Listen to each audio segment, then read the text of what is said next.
tonight, a manhunt through several local towns. A suspect armed to the teeth and dressed for battle. People forced to stay inside and lock their doors. Right now, that man is in custody. That manhunt stretching from Amesbury up north to Kensington, New Hampshire. 44-year-old Anthony Reardon, considered armed and dangerous. Police cordoning off some 2 square miles, searching from Southampton, New Hampshire to neighboring Amesbury, Massachusetts. Shortly before 9, they found him. The manhunt, road closures, and house evacuations began after police were called to check on someone in a home on Highland Avenue in Southampton. No one was hit by the gunfire. And backup arrived from across the region, including federal agents. Sections of routes 150 and 107 were shut down. A helicopter searched the wooded area overhead. An unsettling scene for people living here.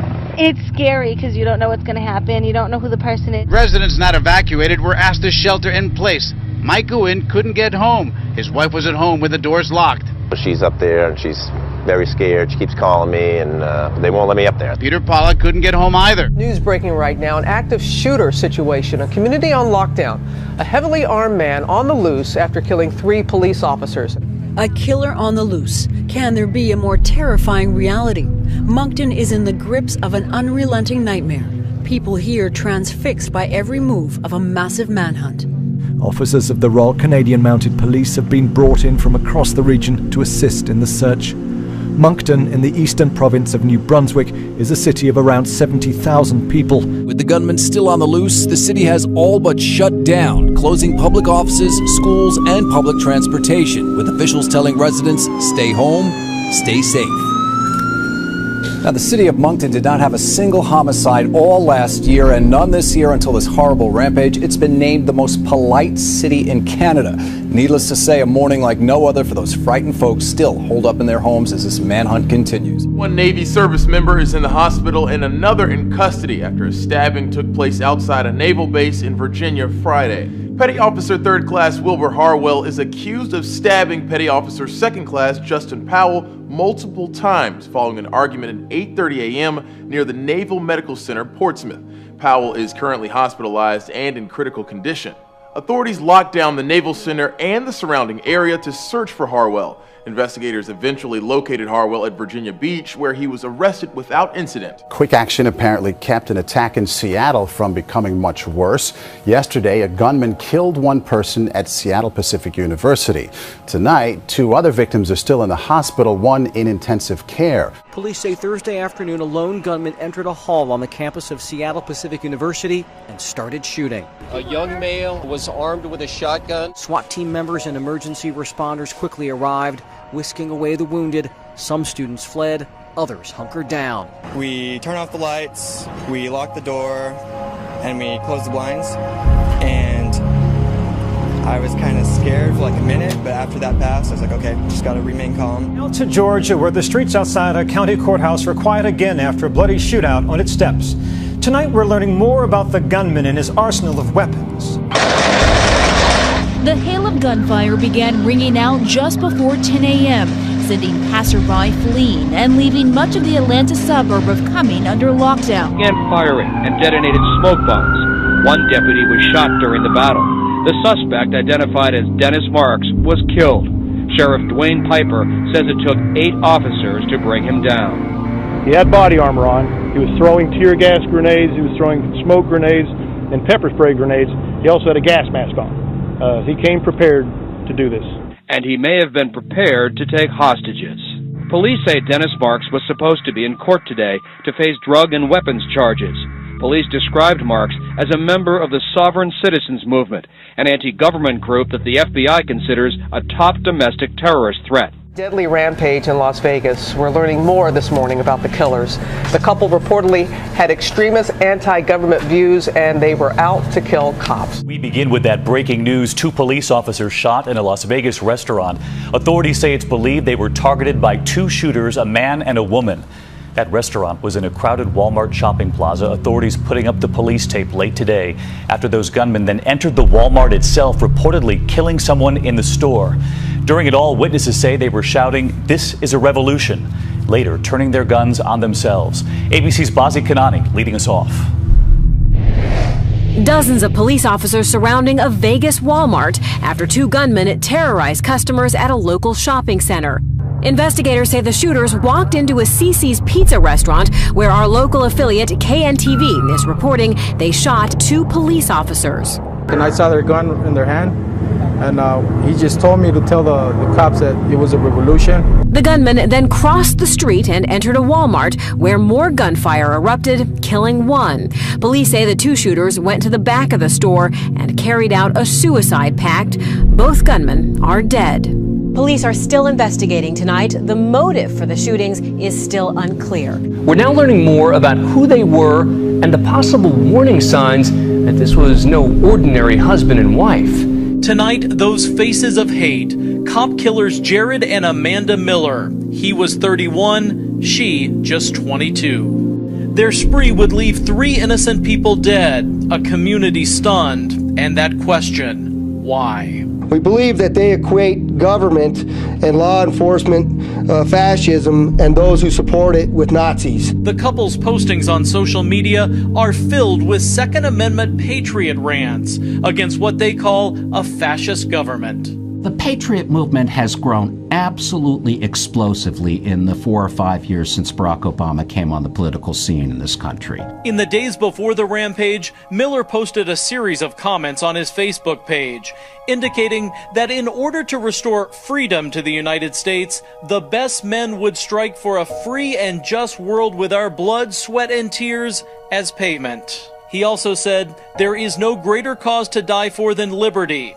I will willingly die for liberty." Clearly, he felt that the war against the government had begun. I don't know. Sounds a little like Nazi Germany to me. He was paranoid about government wiretapping and drones. They're already wiretapping your phones, watching your Facebook and everything. Paranoia is really an integral part of the militia groups in particular. These are groups that thrive on conspiracy theories that have no basis in fact. In April, the Millers joined other anti-government protesters at Cliven Bundy's cattle ranch a few hours away. Here's Jared talking to Reno affiliate KRNV about the standoff against federal agents over grazing fees. We begin with the latest word of just the latest school shooting in this country. Today it was a high school in Oregon, and before we take you there, we're going to show you the frustration and anger evident in the president's comments late this afternoon when he was asked about the seemingly nonstop string of violent acts inside public facilities where our children are supposed to be safe. We're the only developed country on earth where this happens. And it happens now once a week. And it's a one-day story. There's no place else like this. At 8 a.m., emergency calls come in. We got shots fired. No one in 363. All we have at this point is possibly wearing a flak jacket, armed with an assault rifle. The Multnomah County Sheriff's Department, police in helmets and tactical gear move in. A shooter is on the loose. The lone gunman has been identified, but police are not releasing his name and will only say he was armed with a rifle. A law enforcement source tells NBC News he was a student, and it's believed the gunman took his own life. That dramatic police chase caught on camera. An armed man shutting down roads and putting neighborhoods in Los Angeles on lockdown for hours. A dramatic chase, the suspect armed and dangerous. Drama unfolding live on local news. What looked to be like an assault rifle. Driving that red Nissan Altima, he brandished a high-powered assault weapon out the window. Suspect now has high ground up on the roof. Suspect raced over rooftops, assault rifle in hand, forcing entire neighborhoods to be put on lockdown. Area schools evacuated. The SWAT teams held at bay another 3 hours. Finally, police fired tear gas into the home, forcing him out. Face down on the grass, he surrendered. We start with breaking news. A scare for commuters in Weehawken after a threat near the Lincoln Tunnel. Chopper 1055 over the scene just moments ago. Officers carried rifles as they searched the streets looking for a possible sniper on the roof of a store. There was a sniper on top of the roof of this building here, Dykes Lumber. This threat then set off a huge chain reaction of law enforcement. A massive police presence shut down 19th Street between Willow and Park Avenues, not far from the Lincoln Lincoln Tunnel. Officers could be seen with their rifles drawn. Transformed Weehawken into an armed camp. Authorities swarmed the streets with heavy weapons, rifles drawn, canine units making sweeps. Police shut down 19th Street, not far from the Lincoln Tunnel. Police even ordered some passengers off this Hudson-Bergen light rail train. Many people seem stunned and visibly upset by the huge show of force. I did see an Army vehicle going by, and there were a lot of helicopters. Gun control. Local lawmakers are working on a bill called the Gun Violence Restraining Order. The bill was just rewritten after the Isla Vista tragedy. Authors of a proposed gun violence restraining order are inspired by Richard Martinez. There haven't been any leaders on this issue. People have tried.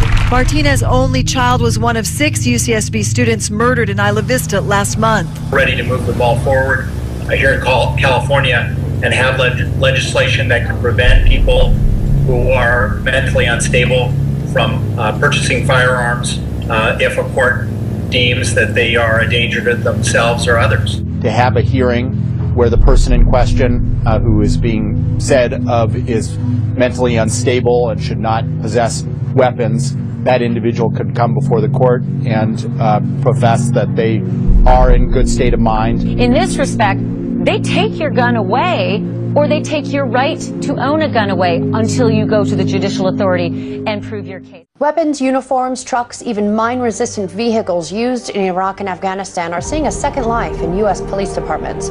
And Attorney General Eric Holder announced this week the creation of a new Justice Department task force entitled the Domestic Terrorism Executive Committee. Its mandate is to combat the threat of homegrown terrorists within the United States, citing the Boston Marathon bombings last year and the 2 shooting incidents at Fort Hood, Texas, as examples of the escalating danger of domestic terrorism. Holder has stated, as the nature of the threat we face evolves to include the possibility of individual radicalization via the internet, it is critical that we return our focus to potential extremists here at home. Holder also noted that the task force will focus on individuals within our borders motivated by anti-government sentiments and racial prejudice as well. Former Secretary of State Hillary Clinton weighing in on the controversial prisoner swap of 5 Taliban leaders for Sergeant Bo Bergdahl's freedom. She was asked if the exchange was like making a deal with the devil. Here's her answer. Did he make a deal with the devil? If you look at what the factors were going into the decision, of course there are competing interests. The Wall Street Journal is reporting that one of the detainees whose return has already told his family that he plans on waging war on America. Developments today in the case of the 2 children stabbed in Brooklyn. A 7-year-old Michaela Capers was released from the hospital, and her accused attacker, Daniel St. Hubert, was in court. The accused killer of 2 young children showed no emotion. Daniel St. Hubert appeared stone-faced before a judge in a Brooklyn courtroom, handcuffed and flanked by heavily armed officers. An angry mob was waiting for St. Hubert outside the 90th precinct last night, their first glimpse of the man who spent 3 days at the center of a citywide manhunt.